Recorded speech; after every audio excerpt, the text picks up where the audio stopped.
आप सब पर सलामती हूं। मैं यासिर रशीद हूं और आप मेरा वीलॉग देख रहे हैं। नाज़रीन, गदागरों के मुतालिक ये फर्ज कर लेना दुरुस्त नहीं होगा कि सभी फ्रॉड होते हैं। बाज की मजबूरियां पैदाइशी होती हैं।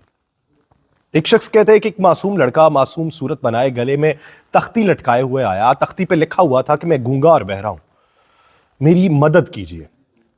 कहते हैं कि उसे कुछ पैसे दे दिए गए और उससे चमकार के पूछा कि बरखुरदार, कब से गूंगे और बहरे हो? तो जवाबन कहने लगा, पैदाइशी हूं। यही सूरत हाल हमारी उन जमातों की है जो ये कह रही है कि हमें लेवल प्लेइंग फील्ड दी जाए, हम जीतेंगे, हम मकबूलियत की औज तक पहुंच जाएंगे। जो ये बात कर रहे हैं ना, उसके मद्दे मुखालिफ जो जमात है, उस जमात की तरफ से अगर किसी के ऊपर शुबा भी था ना कि ये कागजात नामजदगी जमा करवाएगा, तो रातों को घरों पे छापे मारे गए।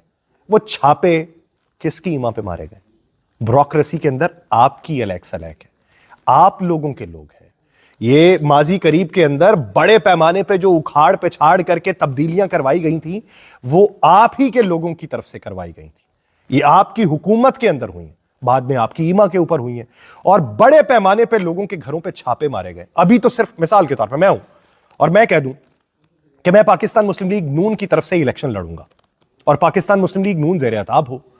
मैंने अभी इरादा किया है, मुझे अभी टिकट नहीं मिला पार्टी की तरफ से, पार्टी ने अभी फैसला नहीं किया मेरे बारे में, पार्टी कल को फैसला करेगी। लेकिन आज रात मेरे घर पे हमला हो जाए, मुझे उठाने की कोशिश कर ली जाए, तो आप ये देखिए कि क्या इस तरीके से आप जीत पाएंगे?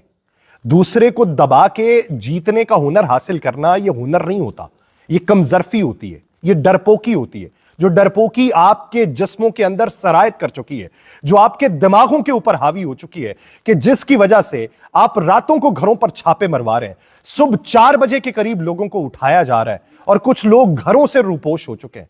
क्या इससे जीतने के आसार नुमायां हो जाएंगे? कतई तौर पे नहीं होंगे। नफरत मजीद बढ़ेगी और यह नफरत का इजाफा होना जो है, वो आपके लिए परेशान कुन सूरत हाल को मुसल्लत कर देगा। अनवर मिर्जापुरी का लिखा हुआ है कि लोग समझे थे यह इनकलाब आते ही नज़्मे कोहना चमन का बदल जाएगा। यह खबर किसको थी आतिशे गिल से ही तिनका तिनका नशेमन का जल जाएगा। तुम तसल्ली ना दो, सिर्फ बैठे रहो, वक्त कुछ मेरे मरने का टल जाएगा। क्या यह कम है मसीहा के रहने ही से, मौत का भी इरादा बदल जाएगा। तीर की जां है दिल दिल की जां, तीर है तीर को यूं न खींचो कहा मान लो। तीर खींचा तो दिल भी निकल आएगा, दिल जो निकला तो दम भी निकल जाएगा। यह समझने से कासिर है कि इत्तेहाद बना लेने से, सीट एडजस्टमेंट कर लेने से, पुरानों को मना लेने से, या नए लोगों को शामिल कर लेने से, या वो लोग जो मौसमी परिंदे हों और सिर्फ घोंसले तब्दील करते हों, उनको साथ में ला लेने से सूरत हाल आपकी हिमायत में नहीं होने वाली। पुलिस का जेल में कैद पाकिस्तान तहरीक-ए-इंसाफ के रहनुमा मियां आबाद फरूक के घर पे एक बार फिर छापा है। वो जेल में बैठा हुआ है, उसके घर पे छापा है, क्योंकि आबाद फरूक की बीवी और भाई ने इलेक्शन लड़ने का ऐलान कर दिया था, जिस पे पुलिस उनके घर पहुंच गई। दूसरी तरफ रावलपिंडी पुलिस ने शायद पूरी तहरीक-ए-इंसाफ को पकड़ने की तैयारी कर ली। एक साथ 60 रहनुमाओं के वारंट गिरफ्तारी के लिए इजाजत मांग ली गई। उधर जरताज गुल, उस्मान डार, जैन कुरैशी और वासिक कय्यूम की भी गिरफ्तारी मांग ली गई।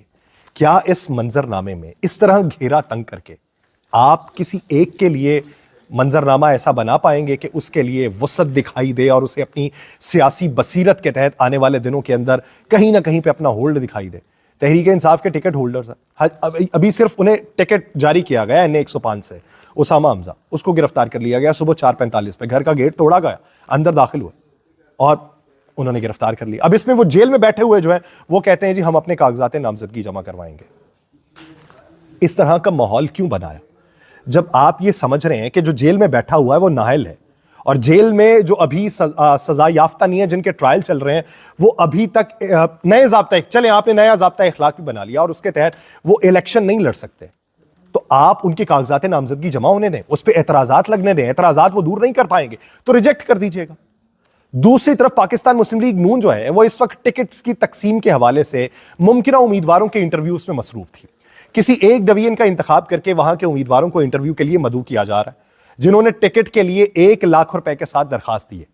इसी तरतीब से ये 1 लाख वो हैं जो पार्टी फंड के मुताबिक जमा करवाए गए हैं, और इसके अलावा वो लाखों और हैं जो वैसे जमा करवाए गए। 14 दिसंबर को, आज से 6 दिन पहले, गुजरांवाला डिवीजन से ताल्लुक रखने वाले उम्मीदवारों के इंटरव्यूज के लिए वक्त मुख्तस था। उम्मीदवार बारी बारी अपना सीवी पेश कर रहे थे।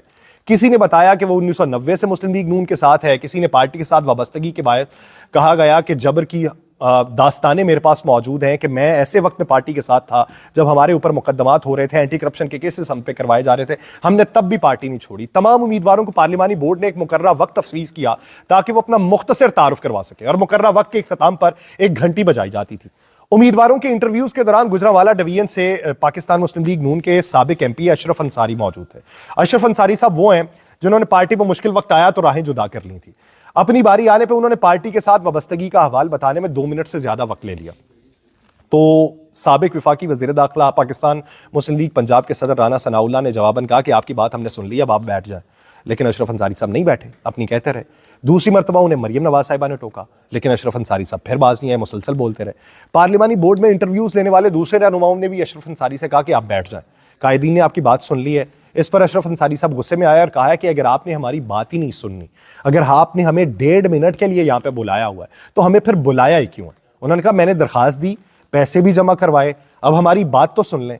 अशरफ अंसारी साहब ने फिर यह भी कहा, माजी करीब याद करवाया कि हमजा शहबाज को जब वजारत आला के लिए वोट चाहिए था तो हम नून लीग के साथ खड़े हुए थे और मुझसे ये वादा किया गया था कि टिकट जो है वो आइंदा इलेक्शन में पार्टी आपको ही देगी। जिसके बाद मियां मोहम्मद नवाज शरीफ साहब ने साबिक लीगी एमपी अशरफ अंसारी को मुखातिब करते हुए कहा कि आप तो वही हैं जिन्होंने पार्टी छोड़ दी थी और तहरीके इंसाफ की हिमायत करते रहे थे।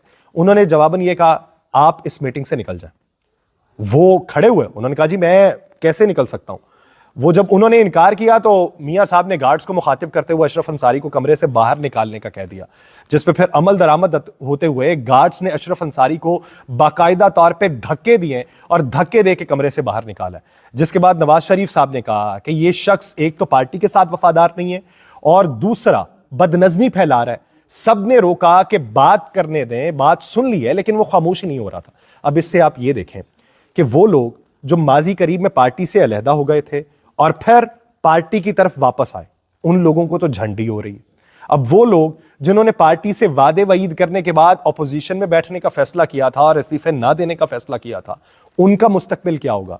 और फिर एक तरफ मियां शहबाज शरीफ साहब का जाके इस्तेहकाम पाकिस्तान पार्टी के रहनुमाओं से मुलाकात करना और दूसरी तरफ मौजूदा सूरत हाल के तनाजुर में पाकिस्तान मुस्लिम लीग नून जो है वो बाकायदा तौर पर ऐलान कर रही है। जवेद लतीफ साहब कह रहे हैं कि सिर्फ चौधरी शुजात से इत्तेहाद होगा, तो आईपीपी का क्या बनेगा।